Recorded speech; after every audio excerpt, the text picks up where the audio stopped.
பர்திமேயு சுவிசேஷ ஊழியங்கள் வழங்கும் நற்செய்தி நேரம். தேவ செய்தி பாஸ்டர் ஆர். அகஸ்டின். இந்த நாளில் உங்களோடு நான் பேசி வருகிறேன். தீமையை நன்மையாய் மாற்றுகிற தேவன். எல்லாத்தையும் சொல்ல முடியாது, விவரமாக சொல்றதுக்கு நேரம் இல்லை. உங்க வேதாகமத்தை திரும்பவும் கூட ஆதியாகமம் 49ஆம் அதிகாரம் 5ஆம் வசனத்துக்கு எல்லாரும் திரும்ப தேடி எடுப்பீங்களா? எல்லாரும் தேடி எடுங்க.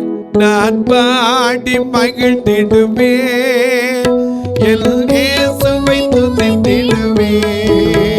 நான் பாடி மகிழ்ந்திடுவே, என் இயேசுவை துதித்திடுவே. தீவிய காலமெல்லாம் அவர் பாதத்தில் அமர்ந்திடுவே. தீவிய காலமெல்லாம் அவர் பாதத்தில் அமர்ந்திடுவே.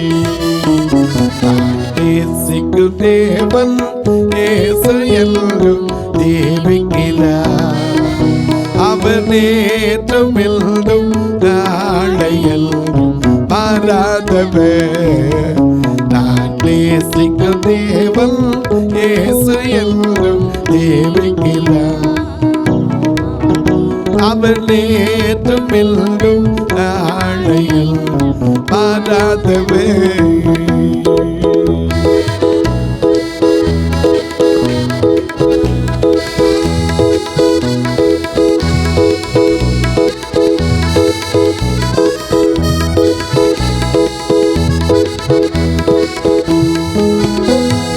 பாடி மகிழ்ந்திடுவே, என் இயேசுவை துதித்திடுவே. நான் பாடி மகிழ்ந்திடுவே, என் இயேசுவை துதித்திடுவே. என் ஜீவிய காலமெல்லாம் அவர் பாதத்தில் அமர்ந்திருப்பே. என் ஜீவிய காலமெல்லாம் அவர் பாதத்தில் அமர்ந்திருப்பே. எல்லாம் எடுத்திருப்பீங்க. வாசிக்க பார்க்கலாம். ஆதியாகமம் 49:5ஆம் வசனம். சிமியோனும் லேவியும். ஐயா, இந்த சிமியோனை யாக்கோபு ஆசீர்வதிக்கும் போது சொன்ன சாபங்கள். சிமியோனையும் லேவியையும் ஏக சகோதரர்கள். அவர்களுடைய பட்டயங்கள் கொடுமையின் கருவி. அப்பா, பெரிய சாபம். அவன் பட்டயம் வச்சிருக்கானப்பா, அந்த பட்டயம் கொடுமைப்பா. எத்தனை பேரை கொண்டுச்சு தெரியுமா? எத்தனை பேரை ஆண் மக்களை கொண்டு குச்சிட்டான், எத்தனை மிருகங்களை வதச்சு தெரியுமா? அது கொடுமையின் கருவினார்.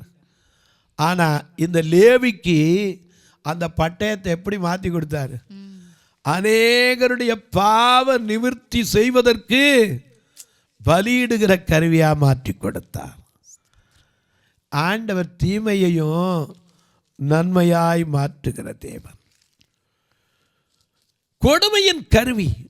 ஏன்னா எல்லாம் சொல்ல எத்தனை பேரை வெட்டி தெரியுமா? ஏசு ஏற்கனவே சொல்லிட்டு போயிட்டார், பட்டயத்தை எடுக்கிற எவனும் பட்டயத்தால் மடிமா. எதுக்கு சொன்னார்? பேதுரு அவசரப்பட்டு பட்டயத்தை தூக்குனான். எப்போ மீன் பிடிக்கிற ஆள், மீன் வெட்டுற ஆள், திடீர்னு இயேசுவை பிடிக்க வந்தோடனே அவர் தான் முந்திரி கொட்டார். டக்குன்னு ஒருத்தன் காதை வெட்டிவிட்டார். அப்போ தான் சொன்னார், பட்டயத்தை எடுக்காதப்பா.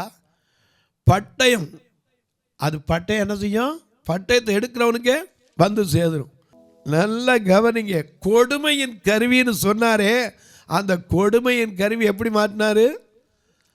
பாவ நிவர்த்தி செய்கிற, பலியிடுற, அதுக்கு பயன்படுத்தும்படி ஆசீர்வதித்தார்.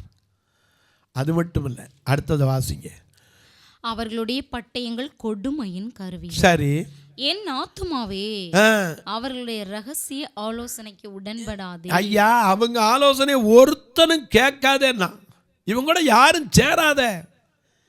ஏன்னா இவன் கொடுமைக்காரன்ப்பா, கொடுமையின் கருவிப்பா, இவன் கொலைகாரன் பண்ணார்.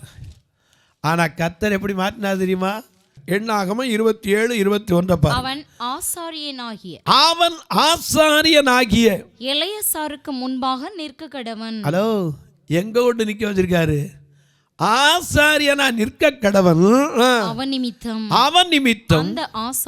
அந்த ஆசாரியன் கர்த்தருடைய சன்னிதானத்தில் வந்து ஊரீம் என்னும் நியாயத்தினாலே ஆலோசனை கேட்க கடவன். அவன் ஆலோசனை யாரும் கேட்காதன்னா கர்த்தர் அவன் ஆலோசனை கேட்டுதான் நடக்கும்படி மாற்றி கொடுத்தார். அவருடைய கட்டளையின்படியே அவனும் அவனோட கூட இஸ்ரவேல் புத்திரராகிய சபையார் எல்லாரும் போகவும் அவருடைய கட்டளையின்படியே வரவும் வேண்டியது என்றார். பாத்தீங்களா, யார் அவன் கூட சேராதுன்னாரு? சமஸ்த இஸ்ரவேலரும் வந்து யார்கிட்ட தான் நிக்கணும்? ஆசாரியனுக்கு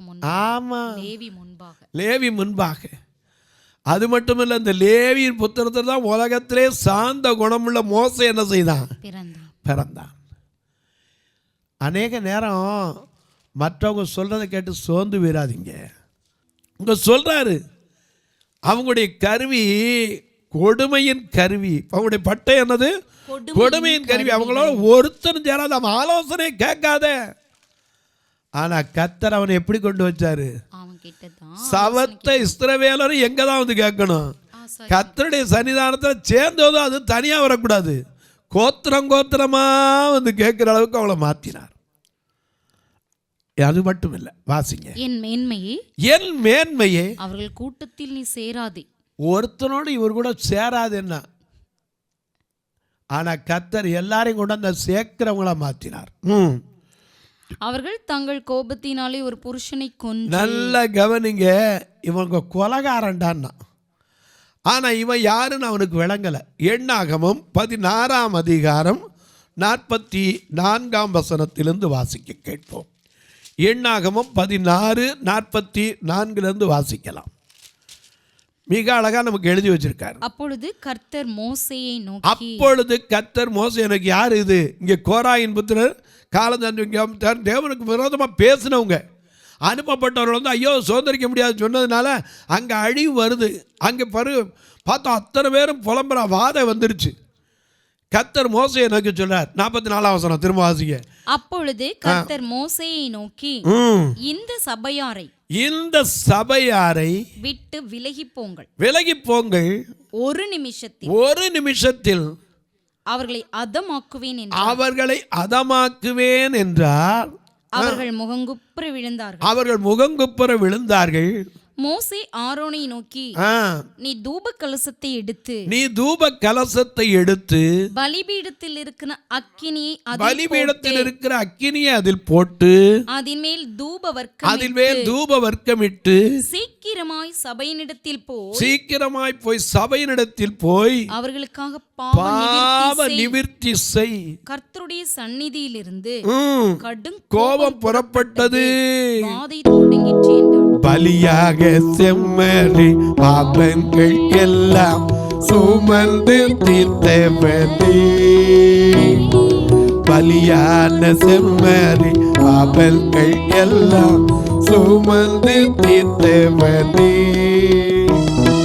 பரிசுத்த ரத்தம் எனக்காக அல்லோ, பரிசுத்த ரத்தம் எனக்காக அல்லோ, பாக்கியம் பாக்கியமே.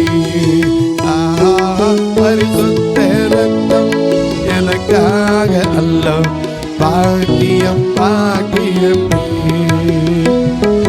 பரிசுத்தரே படைத்தவரே, பரிசுத்தரே படைத்தவரே, ஆராதனை ஆராதனை. நல்ல கவனிங்க. இப்ப சொல்றான், கர்த்தருடைய கோபம் உக்கிர கோபம் என்ன செஞ்சிச்சு? கடும் கோபம் புறப்பட்டது, வாதை தொடங்கிற்று என்றான். மோசே சொன்னபடியே ஆரோன் அதை எடுத்துக்கொண்டு சபையின் நடுவில் ஓடினான். சபையின் நடுவிலே ஓடினா ஜனங்களுக்குள்ளே வாதை தொடங்கியது. அவன் தூபவர்க்கம் போட்டு ஜனங்களுக்காக பாவ நிவிர்த்தி செய்து செத்தவர்களுக்கு. நல்லா பாருங்க, வர்றதுக்குள்ள கொஞ்சம் பேர் செத்தே போயிட்டான். ஆனா இவன் பார்த்தான், செத்தவும் போயிட்டான், இனி இருக்கிறதா பிழைக்கணும். அவங்களுக்கு 2 பேருக்கு நடுவில் நின்று கர்த்தருடைய வாதை நிற்பதற்கு காரணமா இருந்தான். அநேக நேரங்களில் நமக்கு இப்படியெல்லாம் சத்தியத்தை உட்காந்து தியானம் பண்ணும்போது சொன்னால் ராத்திரி முழுக்க எனக்கு தூக்கம் இருக்காது. அவ்வளோ உட்காந்து தியானம் பண்ணுவேன். ஆண்டவரே, இதுக்கு என்ன காரியம் உண்டு? கொடுமையின் கருவி அப்படியே ஆசீர்வாதமாக மாறிச்சு. நான் யோசிக்கிறேன், பலியிடும்போது ஆட்டுக்கு கூட வலிச்சிருக்குமோ நம்ம தெரியல, அவ்வளோ ஷார்ப்பாக வச்சுருப்பான். அப்படி இப்படின்னு விட்டோன்னா அப்படி வந்துடும். உடனே அடுத்த நிமிஷம் பலி. பலிபீடத்தில் எல்லை பரனே படங்கினே இந்த வேளை அடியேனை திருசித்தம் போல ஆண்டு நடத்திடுவே. பலிபீடத்தில் எல்லை பரனே படங்கினே இந்த வேளை அடியேனை திருசித்தம் போல ஆண்டு நடத்திடுவே. கல்வாரியில் அல்பீனையே கண்டு விரைந்து நான் ஓடி வந்தேன். கல்வாரியில் அல்பீனையே கண்டு விரைந்து நான் ஓடி வந்தேன். கழுவும் திரு ரத்தத்தாலே இருதயத்தை கழுவும் திரு ரத்தத்தாலே கருணீக இருதயத்தை. நல்லா கவனிங்க. முதல்ல சொன்னது என்னது? கொடுமையின் கருவி. அந்த கொடுமையின் கருவியை அப்படியே பாவ நிவாரண பலி செலுத்துறதுக்கு ஆசீர்வாதமா மாத்திட்டார். 2வது, ரகசிய ஆலோசனைய ஒருத்தரும் கேட்காத, இவன் கூட எவனும் சேராதன்னா. ஆனா கர்த்தர் எல்லாரையும் கொண்டு வந்து சேர்த்து ஆலோசனை சொல்றவங்களா மாற்றி விட்டான். அது மட்டும் இல்ல, என் மேன்மையே அவர்கள் கூட்டத்தில் நீ சேராதே. அவர்கள் தங்கள் கோபத்தினாலே ஒரு புருஷனை கொன்று தங்கள் அகங்காரத்தினாலே. இன்னும் கொஞ்சம் சொன்னால கொலகார பேடா இவங்க. ஏன்னா இன்னைக்கு எத்தனையோ பேர் அவசரத்தில் மோசே ஒரு சின்ன பெசகு தான் செஞ்சான். ஆனால் அடுத்த நிமிஷம் கர்த்தர் அவனை என்ன செஞ்சார்? மன்னிக்கலையா? ஓடி போயிட்டான். ஆனால் திரும்பி அவனை அழைக்கலையா? ஆண்டவர் எப்பேற்பட்ட பாவத்தை, ரத்தாம்பர சிவப்பான பாவத்தையும் பஞ்சை போல் மென்மையாய் மாற்றுகிற தெய்வம். உன் தீமையை நன்மையாய் மாற்றுவார். எனக்கு அன்பாலே, மோசே தெரிஞ்சு செய்யலை கொலை. போனால் நடந்துக்கிட்ட சூழ்நிலையை பார்த்தான். பலவீனனா பலவான் அடிக்கிற பார்த்தா அவனுக்கு நியாயம் செஞ்சான். அவன் பார்வையில் அது நியாயம்தான். ஆனால் அடுத்த நாள் வரும்போது ஒருத்தன் காட்டா, டேய் நேற்று நீ கொலை பண்ண மாதிரி என்னைக்கு பண்ண போறியா? காரியம் வெளிப்படுத்தி ஓடி போயிட்டான். சில நேரங்கள் இங்கே சொல்கிறார், யாக்கோபுக்கு தெரியாது. ஏன்னா அவருக்கும் பிறந்த பிள்ளை தான். ஆனால் சகோதரனுக்கு கொதிச்ச ரத்தம் யாக்கோபுக்கு கொதிச்சா? யாக்கோ ஒன்றுமே செய்யலை. வீட்டில் உட்காந்துட்டு என் வாசனையை கெடுத்துட்டீங்களா? எல்லா பேரும் சேர்ந்து என்னையை வெட்டி விட்டான்னா என்னடா செய்வேன்? இதுக்கு தான் பயம்.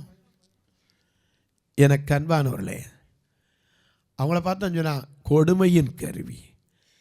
என் மேன்மையை ஐயோ அவளோட சேர்ந்துடாத. என் ஆத்துமாவே அது ஆலோசனைக்கு இடம் கொடுத்துடாத. ஒருத்தர் அவன் கூட சேராத. என்னென்ன சொல்ல முடியுமோ சொல்கிறான் பாருங்க.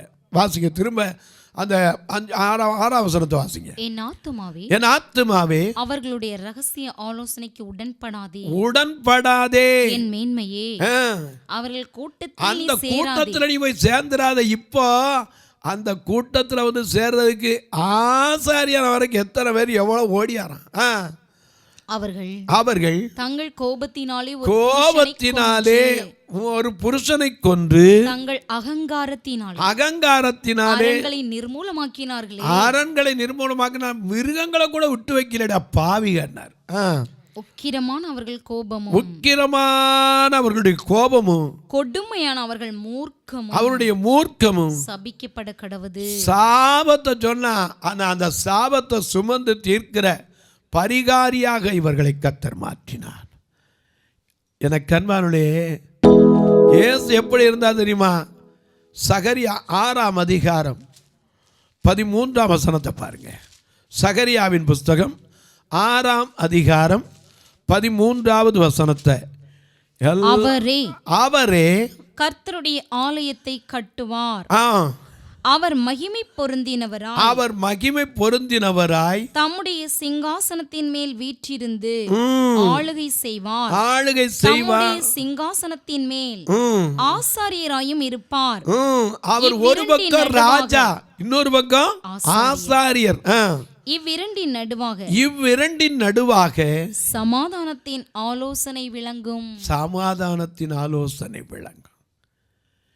சாபத்தை ஆசீர்வாதமாய் மாற்றினார். சாபங்கள் போக்கிவிட்டார். சாபங்கள் நீக்கிவிட்டார். பாவங்கள் போக்கிவிட்டார். சாபங்கள் நீக்கிவிட்டார். இயேசுவின் தழும்புகளா, இயேசுவின் தழும்புகளா, நான் சுகமானே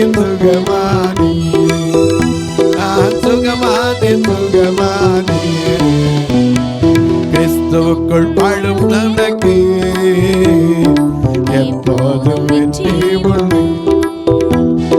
கிறிஸ்துவுக்குள் வாழும் நமக்கு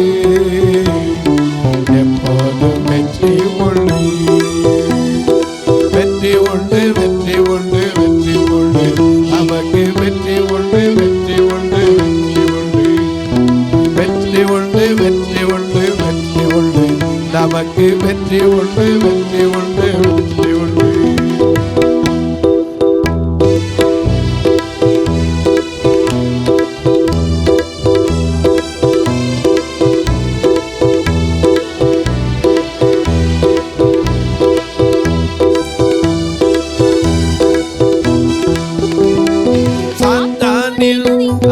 சாத்தானின் அதிகாரம் எல்லாம் என் நேசர் பறித்து கொண்டார். சாத்தானின் அதிகாரம் எல்லாம் என் நேசர் பறித்து கொண்டார். சிலுவையில் அறைந்து விட்டார். சிலுவையில் அறைந்து விட்டார். இயேசு காலாலே மிதித்து விட்டார். இயேசு காலாலே மிதித்து விட்டார். கிறிஸ்துவுக்குள் வாழும் நமக்கு எப்போதும் வெற்றி உண்டு. கிறிஸ்துவுக்குள் வாழும் நமக்கு எப்போதும் வெற்றி உண்டு. நல்ல கவனிங்க. அத்தனை சாபத்தையும் கடைசியில் ஒரு சாபத்தையும் சொன்னார். என்ன தெரியுமா? கொடுமையின் கருவி என் ஆத்துமாவே அவங்களோட சேர்ந்துடாத, அவங்க ஆலோசனையை மதிச்சிடாத, ஏன்னா கொலகார பயிலுன்னார். ஆனால் அந்த கொலகாரனை அத்தனை பேரும் கேட்குற அளவுக்கு அவனை கர்த்தர் உயர்த்தினார். என கண்பானவர்களே, காரணம் அவரே ஆசாரியர். அவர்தான் ஐயா நீங்களும் நானும் யாரு? வெளிப்படுத்தல் 1:6 அவருடைய இரத்தத்தினாலே கழுவப்பட்டு ராஜரீக ஆசாரிய கூட்டமாக இருக்கிறோன்னா, நமக்கு விரோதமாக ஒருத்தர் தீமை செஞ்சா நாம் போய் பதில் சொல்லிக்கிட்டு இருக்கணுமா? ஏதும் பேசாதீங்க, அமைதியாக இருங்க. ஐயோ என்னை யாருமே என்னை தெரிஞ்சுக்கல, யாருமே என்னை புரிஞ்சுக்கல, கவலைப்படாதீங்க. யாருமே நான் இவ்வளோ என் திறமை யாருக்கும் தெரியல, கவலைப்படாதீங்க. மத்தையுடைய திறமை யாருக்கு தெரிஞ்சு? மத்தையும் அம்மாட்ட உட்காந்து கணக்கு எழுதிக்கிட்டு இருந்தான், வேறு ஒன்றுமே செய்யலை. எப்போ மிச்ச நேரம் கிடச்சா தோல் சுருளை எடுத்து பைபிளை படிச்சுக்கிட்டு இருப்பான். கர்த்தர் அவனை கொண்டுதான் 1000 மக்கள் கற்று தெளிவதற்கு புதிய ஏற்பாட்டில் முதல் புஸ்தகத்தை மட்டுமில்லை, பழைய ஏற்பாட்டில் இருக்கிற அநேக வசனங்களையும் எழுதுவதற்கு கர்த்தர் மத்தேயை தான் கொண்டு வந்து சேர்த்தார். இன்றைக்கு நீங்களும் நானும், ஒருவேளை நானும் உங்களை மாதிரி தான் நினச்சேன். 2 கண்ணு தெரியாது போயிடுச்சு, எதுக்கே என்னை படைச்சிங்க, எதுக்கே உண்டாக்கினீங்கன்னு நான் புலம்பிட்டு இருந்த காலம் உண்டு. அப்போ எனக்கு தெரியாது. ஆனால் எல்லாரும் என்னை பார்த்து இருக்கிறவன் பூரா இந்த குருட்டு பிள்ளையை பற்றிட்டேங்கும்போது நான் உட்காந்து கண்ணீர் அடித்தவனு, இப்படி தீமையாக பேசுகிறாங்களே, அவதூறாக பேசுகிறாங்களே, மன வேதனைப்படுத. கர்த்தர் எதுக்கு வச்சுருந்தான்னு எனக்கு அப்போ விளங்கலை. அந்த தீமையை இன்னைக்கு எத்தனையோ பேருக்கு கர்த்தர் நன்மையாக மாற்றியிருக்கார். இன்னைக்கு எத்தனை பேர் ஒரு காலத்தில் டீ கடையில் போனால் கூட கண்ணு அவன் டீ கொடுக்க மாட்டான், ஏன்னா முதல்ல வந்தா வியாபாரம் விளங்காதுன்னு. ஆனால் இன்றைக்கி போனால் ஐயா வாங்க ஐயா வாங்க ஐயா வாங்கங்கிறான். காரணம் என்ன? என்னால் மாற்ற முடியல, இயேசு மாற்றினார்.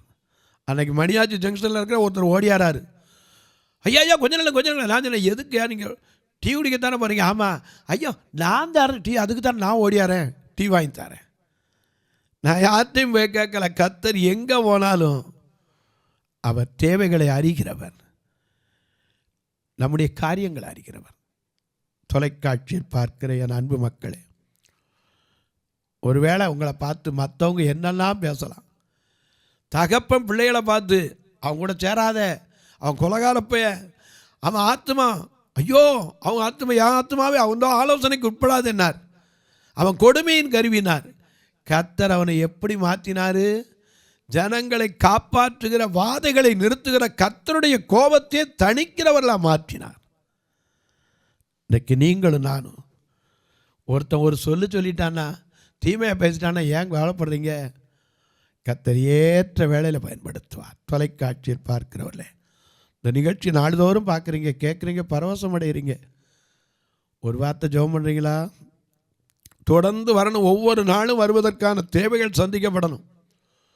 30 நாளும் கூட்டினீங்கன்னா 1.5 லட்ச ரூபா வந்துடும். அதுக்கப்புறம் ஜிஎஸ்டி இருக்குது, ரெக்கார்டிங் இருக்குது.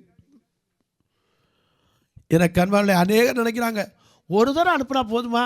இல்லை, மாதம் சேட்டலைட்டுக்கு பணம் கட்டணும், மாதம் ஜிஎஸ்டி கட்டணும். ஏன்னா நியாயப்பிரமாணத்தின்படி ராயனுக்குரியதை ராயனுக்கும், தேவனுக்கும் கொடுக்கணும். கர்த்தர் ஏவினால் நீங்களும் ஒரு நாள் நிகழ்ச்சியை தாங்கலாம். இந்த பார்வையற்ற மக்கள் சபையில் ஒரு நாள் 1 இல்லை 2 சபை இருக்குது. உங்கள் பிறந்த நாள், திருமண நாள் போன்ற நல்ல நாட்களிலே சபையில் இருந்த பார்வையற்ற மக்களுக்கு ஒரு சாப்பாடு கொடுக்க உதவலாம். அவங்களுக்கு கண்ணை கொடுக்க முடியாது, கண்ணா உதவுற ஊன்றுகோலை கொடுக்க உதவலாம். எத்தனை பேருக்கு நல்ல துணிமணி கூட இருக்காமல் இருக்காங்க. நீங்கள் நினச்சா ஏன் ஒரு 4 புடவை 4 பிள்ளைகளுக்கு 4 நைட்டி வாங்கி அனுப்பக்கூடாதா? ஏன் அனுப்புனா கர்த்தர் அதை விட 1000 மடங்கு உங்களுக்கு திரும்ப கொடுப்பார். அது மட்டும் இல்லை, வயதான சகோதரிமார், தாய்மார்கள் தங்குறதுக்கு ஒரு இடத்த கட்டி வரோம். இதற்கு கர்த்தர் அநேகரை எழுப்பி என்னன்னா, ஒரு 800 சதுரடியில் கட்டணும்னு நினச்சிட்டு வரோம். 100 சதுரடியே 2,30,000 ரூபா. அப்போ 800 சதுரடிக்கு என்ன ஆகுன்னு பார்த்துங்க. இதற்காக நீங்கள் ஜெபிங்க. பார்வையற்றவர் மரித்தா கூட சொந்தக்காரன் என்ன செய்ய மாட்டேன்றான், அடக்கம் பண்ணுற கூட வரமாட்டேன்றான். அது அவங்களே பார்த்துருவாங்க. நீ என்னத்துக்கு அவங்க அதெல்லாம் நல்லா எல்லாத்தையும் நீ நம்ம தான் நினைப்போம், அவங்களுக்கு ஒன்றும் தெரியாதுன்னு. அந்த இடத்துல பெருசாக பேசிடுவான். நம்ம ஆளுக்க வாய்ப்பூச்சி பூத்துறதுல பெரிய ஆட்க. அந்த இடத்துல ரொம்ப சாதாரண சொன்னாங்க, அவங்க எல்லாம் செய்வாங்க, எல்லாம் தெரியும், நமக்கு தான் தெரியாது. ஆனால் மற்ற நேரத்தில் போனால் இந்த குருடும் போகிறாம்பாங்க. நீங்களும் இதற்காய் செய்வீங்கள். கர்த்தர் ஏவினா தாங்களா. எப்படி பிரதர்? இதில் 2 ஃபோன் நம்பர் இருக்குது. இது வழியாக ஜிபே உண்டு, ஃபோன்பே உண்டு. கணக்கு வைக்கிறவங்க என்கிட்ட கேளுங்க, அதுக்கு தனி உண்டு, காரியம் உண்டு சொல்கிறேன். அது வழியாக நீங்கள் தொடர்பு கொள்ளலாம். தபால் வழியாக அனுப்புகிறவங்களுக்கும் போஸ்ட் பேங்க் அக்கௌண்ட் உண்டு. 36 35 38 89 63. இந்த நம்பரை சொல்லி 6 அகஸ்டின்னு சொன்னீங்கன்னா அதுலேயே அவங்களே எல்லா போஸ்ட் ஆஃபீஸ்லேயும் இப்போ கம்ப்யூட்டர் வந்துருச்சு, இல்லைன்னு சொல்லவே முடியாது. சும்மா வேணால் செய்கிறதுக்கு சோம்பல் பட்டு வேணால் உங்களுக்கு அதெல்லாம் இல்லைங்க முடியாதும்பாங்க. அது அறியாமையில் சொல்லுது. கம்ப்யூட்டர் வச்சுருந்தா இதில் அடித்து பாருங்கள், வருதா இல்லையான்னு பாருங்கள், சொல்லுங்கள். எனக்கு கண்பார்கள் இவ்வளோ முன்னேறின காலத்தில் பாவம் ஏழை மக்களை நேரத்தில் ஒரு அம்மா 4 தடவை ஒருத்தர் அலைய விட்டார். அப்புறம் நான் கூப்பிட்டு பேசினேன், அப்போ தான் சரியாச்சு. நீங்களும் தொடர்பு கொள்ளலாம். அது மட்டும் இல்லை, உங்கள் ஜெபக்காரி எது இருந்தாலும் காலை 10லேருந்து 5 மணிக்குள்ளே தாழலாம். இப்போ உங்களுக்காக ஜெபிக்கட்டுமா? நல்ல பிதாவே, சாபங்களை ஆசீர்வாதமாய் மாற்றுகிற தெய்வம், தீமையை நன்மையாய் மாற்றுகிற தெய்வம். அதனால தான் அவரை பார்த்து சொல்றோம், தீமையான அனைத்தையும் நன்மையாய் மாற்றுகிற தெய்வமே. சில நேரம் நம்ம சொல்லுவோம், எரேமியா எழுதி வச்ச மாதிரி, அவர் எழுதியது தப்பல்ல, உன் தீமை உன்னை தண்டிக்கும், உன் மாறுபாடு உன்னை கண்டிக்கும். அதுதான் தெய்வ நீதி. அப்படி தெய்வ நீதியை நீங்க விரும்புனீங்கன்னா, யார் என்ன பேசினாலும் சரி சோர்ந்து போகாதீங்க. யார் உங்களை பார்த்து ஒண்ணுக்கு ஆக மாட்டேன்னு சொன்னாங்களா, பேசாம இருங்க. அன்றைக்கு ஆயக்காரனை எப்படி கர்த்தர் ஒரு வரி விசாரிக்கிறவனா தான் அந்த ஊருக்கு தெரிஞ்சிருக்கும், அல்லது கொஞ்சம் பேருக்கு தான் தெரிஞ்சிருக்கும். ஆனா இன்னைக்கு மத்தேயுன்னு தெரியாத ஆள் யார் இருக்கா? தேசத்துக்கே அறிகிற மாதிரி, எத்தனையோ கோடா கோடி மக்கள் வாசிக்கிற மாதிரி அவன் பேனாவை தேவனுக்கென்ற அந்த சுவிசேஷத்தை எழுதுவதற்கு, மற்ற வேதத்தெல்லாம் இல்லை, பழைய ஏற்பாட்டு வசனத்தை கோட் பண்ணது அதிகம் இருக்காது. ஆனால் இந்த மத்தேயு வேதத்தை அறிந்தவன், சத்தியத்தை அறிந்தனால அந்த சத்தியத்தை அநேக இடத்துல மோசே நியாயப்பிரமாணம், எரேமியா எழுதியிருக்கிறார், ஏசாயா உரைத்தது, இப்படி பல காரியத்தை கோட் பண்ணியிருப்பார். அப்படிப்பட்ட ஒரு அரிதான புஸ்தகத்தை, இருக்கிறதுலே அதிகமான அதிகாரம், 28 அதிகாரம் உள்ள புஸ்தகத்தை கர்த்தர் எழுத உதவி செய்தார்.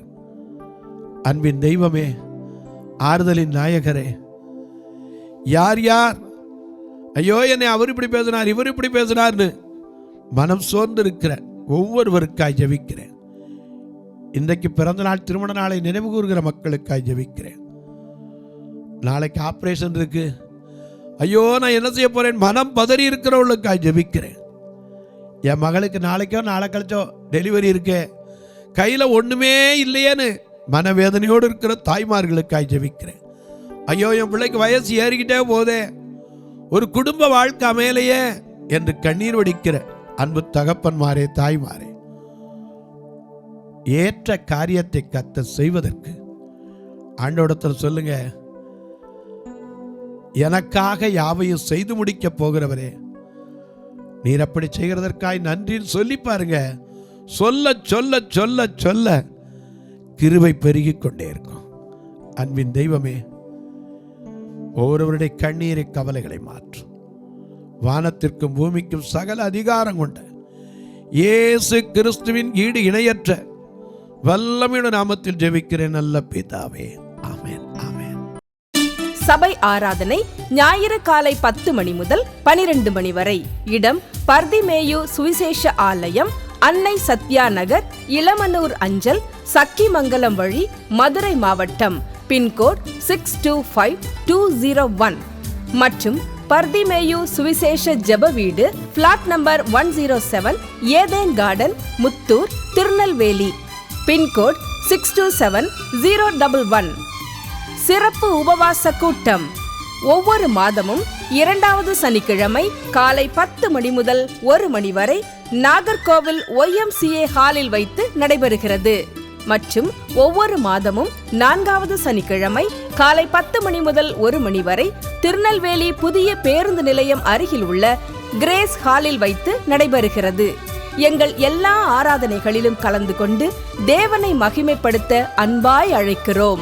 உங்கள் உதாரத்துவமான காணிக்கைகளினால் இவ்வூழியத்தை தாங்க விரும்பினால் R Augustine, account number 5021364331, IFSC code IDIB 000B066, Indian bank, BP குளம், Madurai. GPay number 9842181917, BGM ministries மற்றும் 9442559772, பிளைண்ட் மினிஸ்ட்ரீஸ் அகஸ்டின். உங்கள் தொடர்புக்கு பாஸ்டர் ஆர் அகஸ்டின், பர்திமேயு சுவிசேஷ ஊழியங்கள், நாகமலை, புதுக்கோட்டை, மதுரை 625019. தொலைபேசி எண்கள் 9842181917 மற்றும் 9442559772. கர்த்தர் தாமே உங்களை ஆசீர்வதிப்பாராக.